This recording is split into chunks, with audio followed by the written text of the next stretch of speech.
агентии назорати давлатии молия ва мубориза бо коррупсияи ҷумҳурии Тоҷикистон рӯзи 18 июни соли 2024 аз ошкор шудани як ҳолати тасарруфи маблағҳои буҷетӣ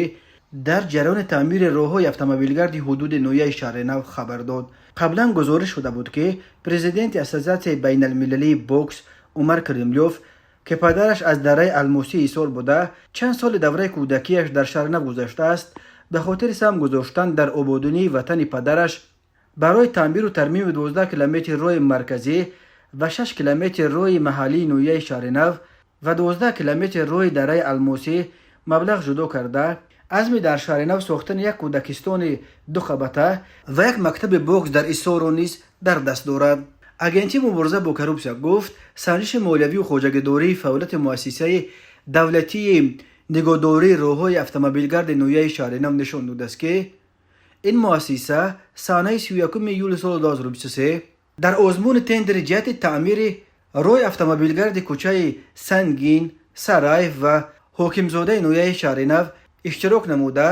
бо пешниҳоди маблағи 919363 сомонӣ ғолиби озмун эътироф гардидааст. баъд ин ба суратҳисоби корхона давра ба давра барои иҷрои лоиҳа аз ҳисоби маблағҳои буҷетӣ 919363 сомонӣ интиқол дода шудааст. аммо менависад маркази матбуоти агентӣ дар ин муддат сардори муассиса Хоҷаев қасди ба даст овардани даромади муфтро бо роҳи аз они худкунӣ назди худ пеша намуда, баъди ба ихтиёри худ қабул намудани маблағҳои буҷетӣ аз моҳи августи соли 2023 то моҳи январи соли 2024 бо истифода аз ваколати мансабдорӣ зимни иҷроиши корҳо таъмири ҳаҷми корҳои иҷрошударо вобаста ба иншооти болозикр нисбат ба корҳои дар асл иҷро гардида бари зиёд нишон дода, бо роҳи сохтакории санадҳои иҷроиши кор дар маҷмӯъ маблағи 144354 сомониро бо роҳи аз они худкунӣ тасарруф карда ба эҳтиёҷоти шахсияш сарф намуд. дар робита ба ҳолати мазкур нисбат ба Хоҷаев бо моддаи 245 қисми 4 банди б ва 323 кодекси ҷиноятии ҷумҳурии Тоҷикистон бо иттиҳоми тасарруфи маблағҳои давлатӣ ва сохтакории хидматӣ парвандаи ҷиноятӣ оғоз карда шуда,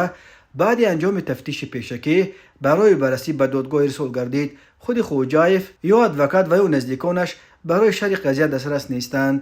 ба ӯ барои сохтакорӣ ҳамчун ҷазо ҷарима то 2 соли зиндон ва барои тасарруфи маблағҳо ҷарима ва ё аз 10 то 15 соли зиндон таҳдид мекунад. сохтмону тармими роҳҳо яке аз арсаҳои фасодзада дар Тоҷикистон ба шумор меравад. ошкор кардани коррупсия дар ин соҳа хеле мушкил аст, чунки ҳама чизе ки сарф ё дуздӣ шуд ҷо ба ҷо зери қабати ғафс ё тунуки асфалт мемонад. аммо дар ин қазия бадии кор дар он аст ки чунин дуздиҳо соҳибкорону сармоядороне ки мехоҳанд дар рушди диёри худ сам бигиранд метавонад аз ин кор дилсард ва мунҳариф кунад.